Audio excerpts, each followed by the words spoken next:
What is the root of your pornography addiction? You know, if you're going to change a behavior such as a compulsive and addictive behavior with porn and masturbation, you have to understand what the root is. And the root, gentlemen, is the reason as why you use porn in the nature and in the fashion that you do. You see, what we have to accept here is that we are not consuming pornography for any other reason than to avoid a circumstance within our life that is probably stressful, triggered, causes anxious in us, or we're using it as an avoidant pattern of behavior.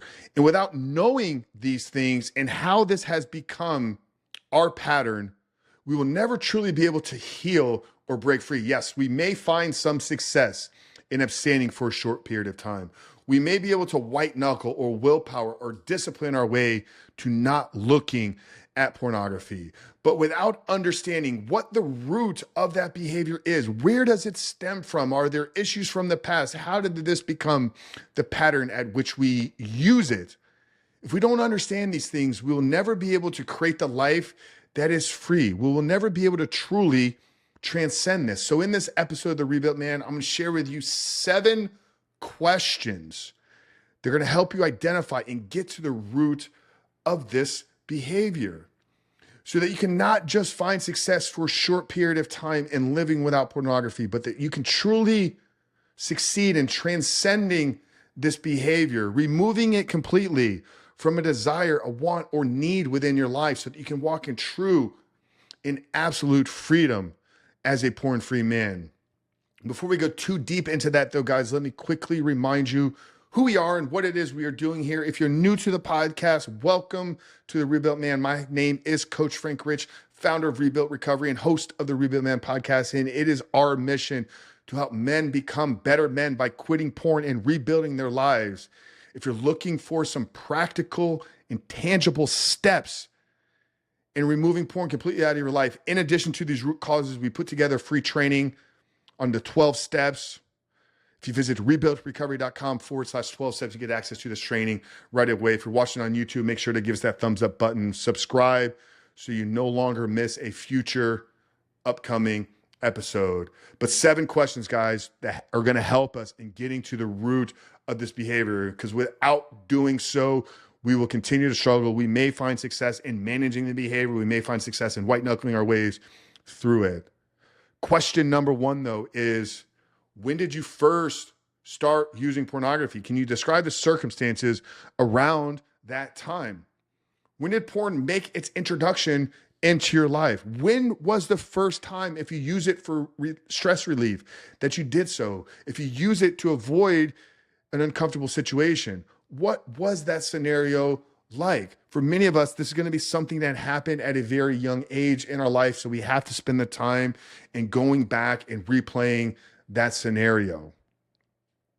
When was the first time that you started using pornography? Number 2 here is, can you identify any specific triggers or situations that lead you to the urge to watch pornography? What environments? What times of day? What series of events?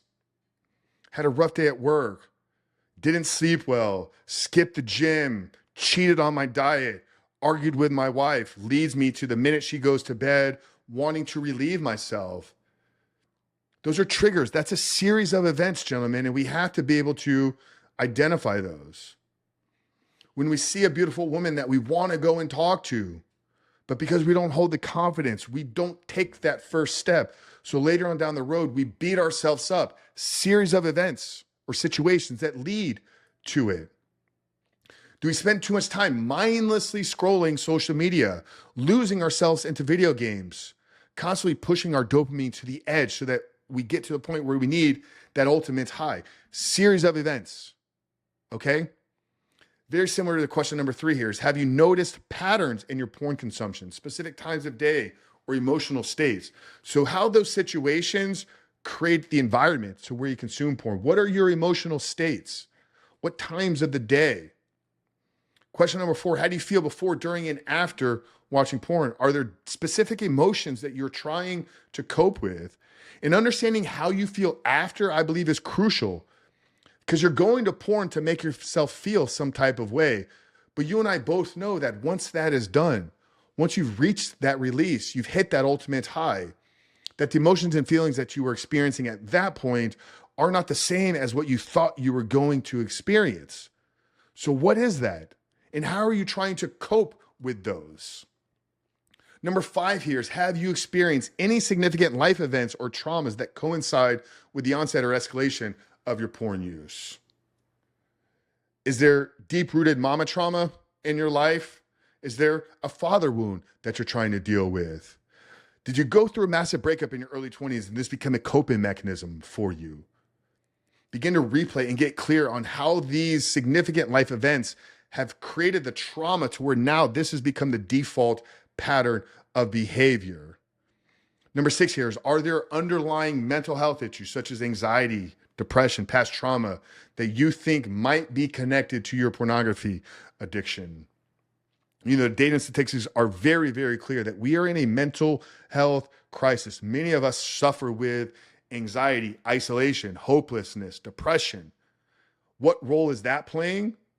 Is that the cause or is that the byproduct? We got to be able to understand the distinction between those two. And number 7 here, in my belief, is the biggest thing that holds the vast majority of you back. And can you identify any negative beliefs or self-limiting perceptions that might be fueling this addiction? Do you not believe yourself to be worthy of being free of pornography? Do you not see yourself as an individual that truly deserves living the life that you want to live? Are you not taking care of yourself? Are you not loving yourself through prioritizing your health, your fitness, your finances, your relationships? Those negative beliefs, the doubt, the lack, the self-limiting projections that you are not worthy, gentlemen, is holding more of you back than I believe anything else. So 7 questions. When did you first start using it? Can you identify specific triggers and situations? Have you noticed patterns in the consumption? How do you feel before, during, and after? Have you experienced any life significant events? Are there underlying mental health issues? And what role are your negative and self-limiting beliefs playing in fueling this addiction? Don't answer these questions just in 5 minutes. Spend some time, grab your journal, get clear on these. See how they're interconnected. If you can't get clear on them in the first attempt, that's okay. But brother, I'm telling you, if you can truly get to the root of this behavior, most of you will begin to find the success that you are chasing after. This is key and crucial. You can have success in managing the behavior. You can have success in white knuckling your way through it. But unless you know why this serves as a pattern within your life, you will never truly be able to create the new patterns. And like I said, if you want an actual framework, once you've gotten to the root of this, to get yourself out of this behavior, rebuiltrecovery.com/12 steps. You put your email address in and we'll send the training over to you instantaneously. You can begin to take action on these things immediately, and that's what it's going to take. Information plus action is what creates transformation within our lives. Gentlemen, get to the root. Begin to take steps. We're here to support you, and I believe in you. So get out there and do the work. But Coach Frank Ritz at The Rebuild Man, we love you guys. We'll see you in the next one.